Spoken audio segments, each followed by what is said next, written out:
Hey, what's up, it's Isaac from Isaac Productions. I recently got my hands on the iPad Air 4 and after using it for a while, I have some thoughts about this iPad. In this video, I'll tell you what this iPad is capable of, who this iPad is for and much more. Stick around. Firstly, let's talk about the design of this iPad.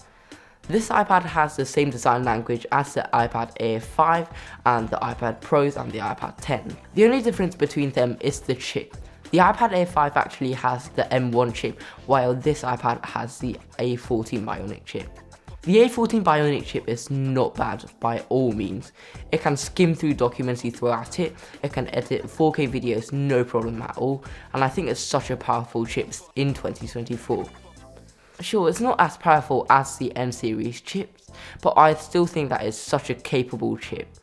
For a 4-year-old chipset which is used in the iPad 10 and the iPhone 12, you won't expect any problems when you're just consuming content, editing documents, writing notes, and even doing video editing. The iPad has a fingerprint sensor built into the power button, and I think it's really convenient for quick sign-ins, but I still prefer Face ID over it. One general tip is to register multiple fingers on your power button, as it makes signing in way more convenient and way quicker. I think everyone should do this, but not everyone knows how to do this, so yeah. When we talk about cameras, the iPad Air 4 has a 12 megapixel camera, which is capable of recording 4K video. It doesn't have LiDAR or flash or anything like that, but you still get a camera that's capable enough to scan documents or take quick videos or photos. The camera of the iPad Air 4 is quite similar to the camera of an iPhone SE, which is just a small camera which is capable but not really that useful. Below the camera is a microphone for your videos, which is nice to have. It has Wi-Fi 6, but the cellular model lacks 5G. When we talk about the display, the gorgeous 10.9-inch liquid retina display is so nice. It goes up to 500 nits only, and it's at 264 pixels per inch. It's not a 4K display, but when you look at content that's like 4K or 8K, it's really sharp and has such good contrast. For this display, there's a huge black bezel going around it. I don't mind it because it gives me a position to hold the iPad without interfering with what I'm doing on the screen. But to be honest, I like this design language with the bezels, even bezels around the display. I think it looks better than the bezels on like the iPad 9.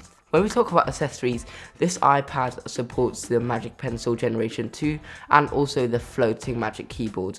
When I had to make the choice if I should pick up an iPad Air 4 or an iPad 10, I chose the iPad Air 4 for a few reasons, but with a few downsides as well. One benefit of this iPad is that it supports the Apple Pencil Generation 2 with pressure sensitivity, which can be useful for artists or me, a student who writes handwritten notes on the iPad. I got this iPad mainly for studying and for my revision, so I think that with Apple Pencil Generation 2, it's more useful and practical. Furthermore, the iPad Air 4 has a laminated display, which means that the display components is actually crammed into one, unlike the iPad 10, which has an air gap around the screen, which means that the tapping noises are greatly amplified because of that air gap. The display is a bit better on the iPad Air 4 with an anti-reflective coating and also a P3 color, unlike the iPad 10th Gen, which only has an sRGB color.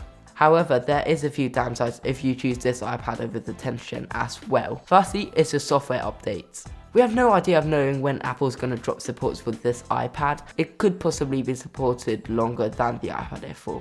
Furthermore, the iPad 10th generation has a landscape camera which supports center stage, while the iPad Air 4 actually has a portrait camera which doesn't have support to these features such as center stage. So let's talk about the use cases and who this iPad is for.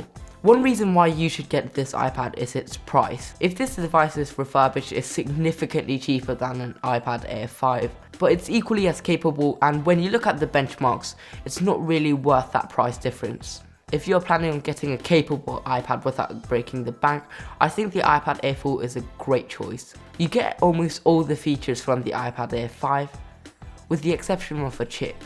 I think if you're a student or someone who's actually just trying to get an iPad for consuming content or something like that, the iPad Air 4 is such a great choice because of how capable it is, and it supports the Apple Pencil Generation 2, and I think this iPad's a great choice for starters or students. So So this is my brief review of the iPad Air 4. If you enjoyed this video, drop a like, subscribe if you like content like these, and I'll try to make as much content as possible. Again, I really appreciated you tuning into this video, and check out more video on my channel if you like this video. Thanks, and see you next time. Peace.